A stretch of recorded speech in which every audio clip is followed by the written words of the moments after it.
নমস্কার, শুভ সন্ধ্যা। নিউজ ভ্যানগার্ডের পর্দায় আপনাদের সকলকে স্বাগত। আমি সুপ্রীতি রয়েছে আপনাদের সঙ্গে। চোখ রাখবো আপডেট খবরের দিকে।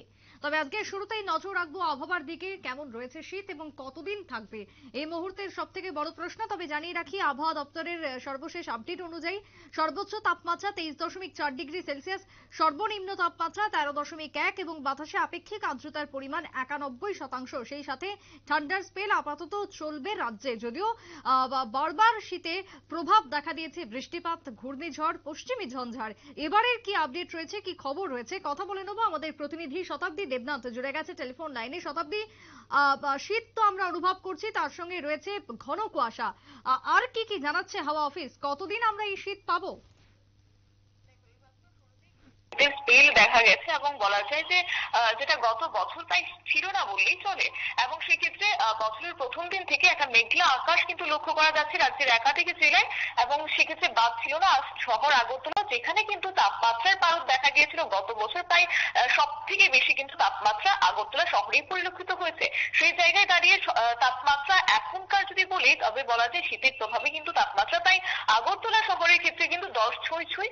অর্থাৎ সব মিলিয়ে বলা যায় রাজ্যের ক্ষেত্রে কিন্তু দেরিতে হলেও শীতের প্রভাব কিন্তু পেয়েছে শীতপ্রেমীরা। তবে এরই মাঝে আরো একটি খবর রয়েছে যে সেক্ষেত্রে জাতীয় শীতের মাঝে কিন্তু আবারও বাধা হয়ে আসতে পারে। কেননা সেক্ষেত্রে পশ্চিমী ঝঞ্ঝার ফলে কিন্তু আমরা লক্ষ্য করেছিলাম প্রায়শই শীতের ক্ষেত্রে বাধা পড়েছিল। এবারও ঠিক তাই, একইভাবে বঙ্গোপসাগর থেকে কিন্তু জলীয় বাষ্প ঢুকছে, যার কারণে কিন্তু যার বেশিরভাগ প্রভাবই পড়ছে পশ্চিমবঙ্গের একাধিক রাজ্যে। এবং সেখানকার কিন্তু বলা যায় আগামী 48 ঘন্টার মধ্যে কিন্তু সেখানে বৃষ্টিপাতের সম্ভাবনা রয়েছে। সেক্ষেত্রে একাধিক জায়গায় বা একাধিক রাজ্যে কিন্তু প্রভাব পড়বে বলে খবর রয়েছে। এবং তার পাশাপাশি আমাদের রাজ্যের ক্ষেত্রে কিন্তু একই পূর্বাভাস রয়েছে। অর্থাৎ সেক্ষেত্রে বৃষ্টি না হলেও কিন্তু বলা যায় যে হালকা কুয়াশা তো রয়েছে। সেক্ষেত্রে বলা যায় হালকা মেঘলা আকাশ পরিলক্ষিত হওয়ার সম্ভাবনা রয়েছে, যার কারণে উত্তরের হাওয়ার দাপট অনেকটা কমবে। তার পাশাপাশি কিন্তু বলা যায় যে সেক্ষেত্রে আগামী দিনে তাপমাত্রার পারও কিছুটা বাড়তে পারেও বলে খবর। অর্থাৎ তার পাশাপাশি জানিয়ে রাখে, যেহেতু সামনেই রয়েছে বাঙালির পৌষ পার্বণ, আর সেখানেই কিন্তু একটা বড় প্রশ্ন থাকে যে বাঙালির বড় প্রশ্ন থাকে যে শীত কিন্তু বাধাপ্রাপ্ত হবে কিনা, সেই নিয়ে একটা আশঙ্কা থাকে। তবে এই ক্ষেত্রে কিন্তু আপাতত আবহাওয়া দপ্তর সূত্রে সেটা তেমনটা বলা যাচ্ছে না, কারণ স্বাভাবিকভাবেই বলা যায় আবহাওয়ার পরিবর্তন লেগেই থাকে। তবে আপাতত কুয়াশার চাদরে কিন্তু রাজ্যের ক্ষেত্রে কুয়াশার চাদরে ঢাকা থাকবে রাজ্যে। এবং সন্ধ্যে হতে কিন্তু হালকা শীতের আমেজ থাকবে এবং রাত বাড়লে কিন্তু গ্রীষ্মমানতা কমতে পারেও বলে কিন্তু সতর্ক বার্তা দেওয়া হচ্ছে। তবে সেক্ষেত্রে আরেকটি বিষয় জানিয়ে রাখি।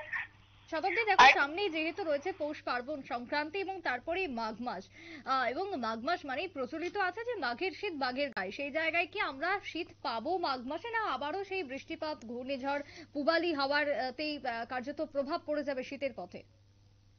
দেখো এই জায়গায় বলা যায় যে আপাতত দেখো শীতের যেহেতু তেল রয়েছে, তবে সেক্ষেত্রে আবহাওয়া দপ্তর সূত্রে কিন্তু স্পষ্টত কোনো কিছু জানা যাচ্ছে না যে আগামী দিনে কেমন প্রভাব থাকবে। কারণ যেহেতু আবহাওয়ার পরিবর্তন একটা লেগেই থাকে, কখনো দেখা যায় বৃষ্টি, কখনো হালকা রোদের আমেজ, যেমনটা আমরা গত কিছুদিন ধরে লক্ষ্য করছি যে একেবারে হালকা বলা যায় যে মেঘলা আকাশ পরিলক্ষিত হচ্ছে রাজ্যের ক্ষেত্রে। যে জায়গায় দাঁড়িয়ে বলা যায় প্রায় দুপুর গড়িয়ে পড়লেও কিন্তু রোদের দেখা মিলছে না। সেই জায়গায় কিন্তু আজকে অর্থাৎ শুক্রবার আমরা দেখেছি রোদের দেখা মিলেছে সকাল থেকেই।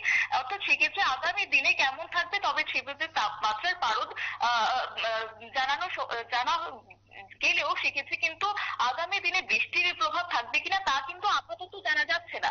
অর্থাৎ সেক্ষেত্রে আমি যদি তাপমাত্রার কথাই বলি, তাহলে দেখা যাচ্ছে যে আগামী দিনে সর্বোচ্চ তাপমাত্রা থাকতে পারে 21 থেকে 25 ডিগ্রি সেলসিয়াসের মধ্যে থাকবে এবং সর্বনিম্ন তাপমাত্রা কিন্তু 12 থেকে 15 ডিগ্রি সেলসিয়াসের মধ্যে থাকবে। তবে যেহেতু জলীয় বাষ্পের পরিমাণ অনেকটাই ঢুকছে রাজ্যের ক্ষেত্রে, সেই জায়গায় দাঁড়িয়ে বলা যায় যে আর্দ্রতার পরিমাণ কিন্তু 50 থেকে 90 ঘরে থাকবে বলে খবর রয়েছে। সুপ্রীতি। বেশ, অনেক ধন্যবাদ শতাব্দী। তোমায় কথা বলছিলাম আমাদের প্রতিনিধি শতাব্দী দেবনাথের সঙ্গে। তবে সেই জায়গায় দাঁড়িয়ে আবহাওয়ার পরিবর্তন হবে বলে হাওয়া অফিস জানাচ্ছে। তবে আপাতত দেখা যাবে যে মধ্য ভারত, পূর্ব ভারতে বাড়বে তাপমাত্রা, তার সঙ্গে দক্ষিণ ভারতে বৃষ্টির আশঙ্কা রয়েছে, বৃষ্টি হবে পূর্ব ভারতেও।